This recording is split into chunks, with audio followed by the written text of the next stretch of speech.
तो दोस्तों आज हम फिर से आपके लिए लेकर आए हैं देश दुनिया की तमाम ताजा बड़ी खबरें। सबसे पहली बड़ी खबर में आपको बताएंगे दोस्तों कि गाजा पट्टी में इजराइल को लगा बड़ा झटका। हमास के लड़ाकों ने इजराइल के 5 और बंधकों की गाजा में कर दी हत्या। इजराइल की सेना अपने बंधकों को बचाने में नाकाम। नेतन्याहू की उड़ी नींद।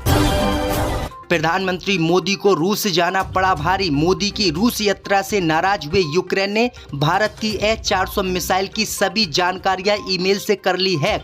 भारत के दुश्मन चीन पाकिस्तान को देने का किया ऐलान। मोदी का करोड़ों रुपया गया बेकार। बागी विधायकों के पीछे पड़ी समाजवादी पार्टी। सस्ता खत्म कराने के लिए सुप्रीम कोर्ट तक जाने की तैयारी। पैरवी करने वालों पर भी एक्शन लेने का अखिलेश ने किया ऐलान। गाजा पट्टी में अपने 5 बंधकों की मौत से बौखलाया इजराइल। इजराइल ने हेलीकॉप्टर से गाजा में गिराए पर्चे। 4 घंटे में इलाका खाली करने का फिलिस्तीनियों को दिया अल्टीमेट। अल्लाहू अकबर का नारा लगाकर फिलिस्तीनियों ने जलाया अमेरिका का झंडा। हमास के समर्थन में जबरदस्त प्रदर्शन। नेतन्याहू का अमेरिका में जबरदस्त विरोध। उत्तर प्रदेश के उप मुख्यमंत्री केशव प्रसाद मौर्य को हराने वाली पल्लवी पटेल से सीएम योगी आदित्यनाथ ने की मुलाकात। पल्लवी पटेल जल्द एनडीए में हो सकती है शामिल।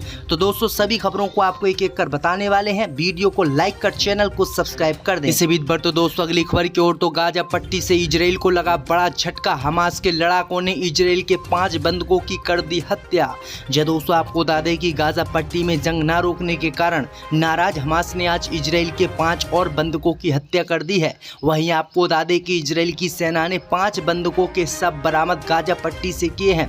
दरअसल आपको बता दें कि हमास इजराइल से लगातार कह रहा है कि वह गाजा पट्टी में पूर्ण युद्ध विराम कर दे, लेकिन इजराइल मानने के लिए तैयार नहीं है। इसी बात से नाराज होकर हमास के लड़ाकों ने इजराइल को चैलेंज देकर उसके 5 और बंधकों की हत्या कर दी और इनके शव बरामद अब इजराइल की सेना ने किए हैं।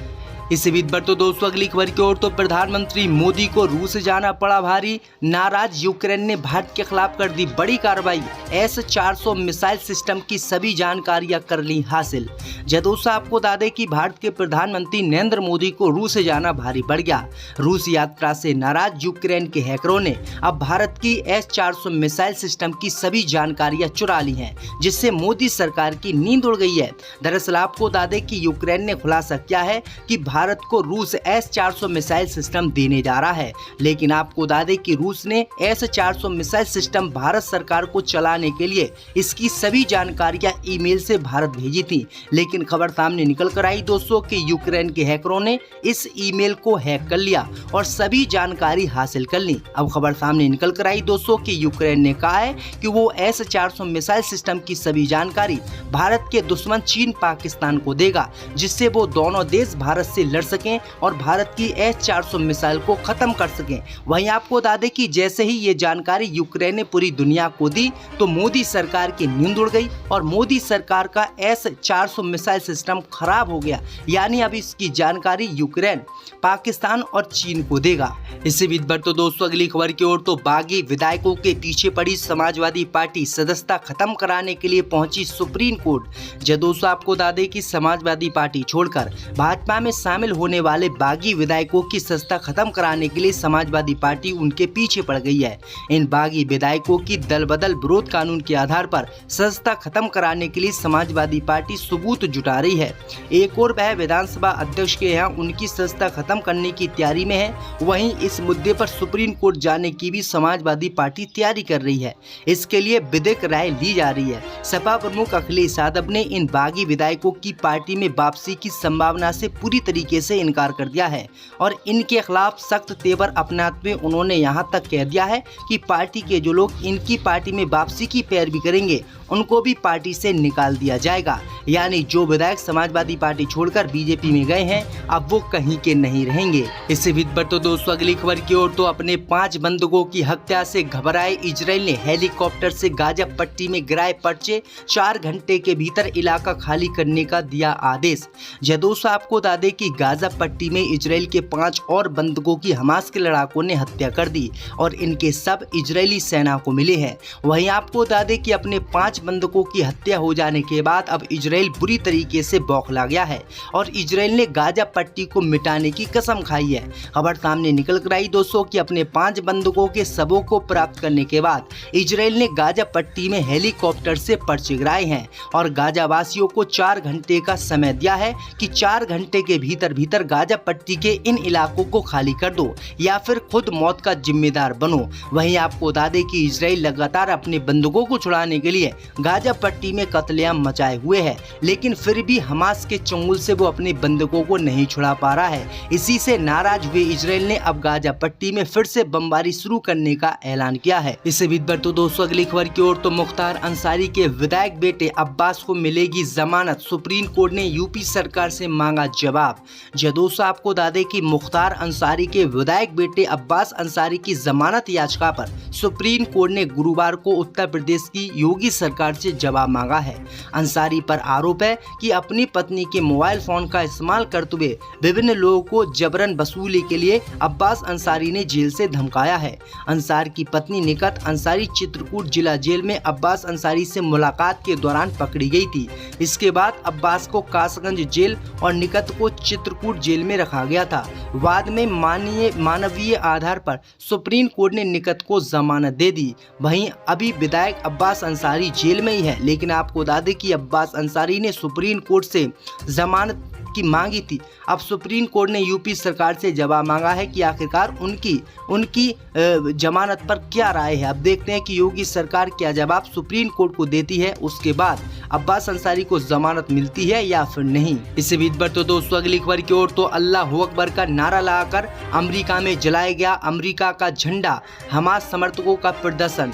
दोस्तों आपको बता दें कि इजराइल के प्रधानमंत्री बेंजामिन नेतन्याहू के अमेरिकी कांग्रेस में दिए गए भाषण के जवाब में बुधवार को हजारों प्रदर्शनकारियों ने वाशिंगटन डीसी की सड़कों पर प्रदर्शन किया। प्रदर्शन में कार्यकर्ता, फिलिस्तीनी समर्थक और इजरायली विरोधी समूह शामिल थे, लेकिन ये प्रदर्शन तब नाटकीय रूप से बढ़ गया जब कुछ प्रतिभागियों ने कैपिटल के कुछ ब्लॉक दूर एक अमेरिकी झंडा जला दिया। विरोध प्रदर्शन के दौरान झंडे को आग लगाने के दौरान अल्लाह अकबर के नारे लगे। साथ ही फिलिस्तीनी संगठन हमास के समर्थन और इजराइल के विरोध में भी नारे लगे। ये टकराव यूनियन स्टेशन के पास हुआ, जहां नेतन्याहू कांग्रेस के संयुक्त सत्र को संबोधित कर रहे थे। स्थिति और तनावपूर्ण हो गई जब फिलिस्तीनी समर्थक और इजरायली विरोध प्रदर्शनकारियों ने सार्वजनिक संपत्ति को नुकसान पहुंचाया, स्मारकों को क्षतिग्रस्त किया और अमेरिकी झंडे जलाए। वहीं आपको बता दें कि फिलिस्तीनियों का कहना है कि जो फिलिस्तीनियों का कत्लेआम नेतन्याहू कर रहा है उसको अमेरिका अपने यहाँ बुलाकर उसका सम्मान कर रहा है और उससे भाषण दिलवा रहा है, जो कि बिल्कुल गलत है। यानी नेतन्याहू के साथ साथ अमेरिका भी फिलिस्तीनियों के कत्लेआम में शामिल है। इसी मामले को लेकर जबरदस्त प्रदर्शन अमेरिका में हुआ है और अमेरिका के झंडे को भी जलाया गया है। इसी बीच पर तो दोस्तों अगली खबर की ओर तो यूपी की राज्यपाल आनंदीबेन पटेल का कार्यकाल 4 दिन बाद हो जाएगा खत्म। दोस्तों आपको बता दें कि उत्तर प्रदेश की राज्यपाल आनंदीबेन पटेल का कार्यकाल 29 जुलाई 2024 को खत्म हो रहा है।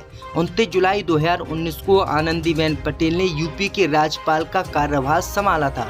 राज्यपाल का कार्यकाल खत्म होने के अब सिर्फ 4 दिन बचे हैं।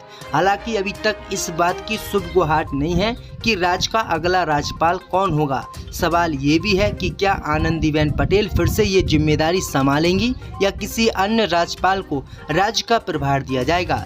इससे पहले आनंदीबेन पटेल छत्तीसगढ़ और मध्य प्रदेश की राज्यपाल रह चुकी हैं। उन्हें पटेल साल 1987 में राजनीति में आई। भारतीय जनता पार्टी में राज्य महिला मोर्चा की अध्यक्ष भी रहीं और बीजेपी की राज्य इकाई की उपाध्यक्ष, बीजेपी की राष्ट्रीय कार्यकारी परिषद की सदस्य रही थी। तो ये बड़ी अपडेट आ रही दोस्तों। इसी बीच पर तो दोस्तों अगली खबर की ओर तो केशव प्रसाद मौर्य को हराने वाली पल्लवी पटेल से योगी आदित्यनाथ ने की मुलाकात। दोस्तों आपको बता दें कि उत्तर प्रदेश में मुख्यमंत्री पद से योगी आदित्यनाथ को हटाने वाले बीजेपी विधायक और उत्तर प्रदेश के उप मुख्यमंत्री केशव प्रसाद मौर्य की दुश्मन और केशव प्रसाद मौर्य को विधानसभा चुनाव में हराने वाली पल्लवी पटेल से उत्तर प्रदेश के मुख्यमंत्री योगी आदित्यनाथ ने मुलाकात की है। दरअसल आपको बता दें कि पल्लवी पटेल ही वह लड़की हैं जिन्होंने उत्तर प्रदेश के उप मुख्यमंत्री केशव प्रसाद मौर्य को विधानसभा चुनाव में हराया था और समाजवादी पार्टी के साथ गठबंधन में उन्होंने जीत हासिल की थी। दरअसल आपको बता दें कि पल्लवी पटेल इस समय समाजवादी पार्टी से भी नाराज चल रही हैं और समाजवादी पार्टी के साथ उन्होंने इस बार गठबंधन भी नहीं किया था। लोकसभा चुनाव उनकी पार्टी ने असदुद्दीन ओवैसी की पार्टी के साथ मिलकर लड़ा था। अब खबर ये सामने निकल कर आई दोस्तों कि पल्लवी पटेल बीजेपी के एनडीए गठबंधन में शामिल हो सकती हैं और इसीलिए उन्होंने योगी आदित्यनाथ से मुलाकात की है, क्योंकि इस समय डिप्टी सीएम केशव प्रसाद मौर्य योगी आदित्यनाथ के विरोध में उतरे हुए हैं और उन्हें मुख्यमंत्री की कुर्सी से हटाने की लगातार कोशिश कर रहे हैं। तो ये बड़ी अपडेट आई दोस्तों कि योगी आदित्यनाथ ने मुलाकात करके डिप्टी सीएम केशव प्रसाद मौर्य को बता दिया है कि उनको हराने वाली हमारे साथ है।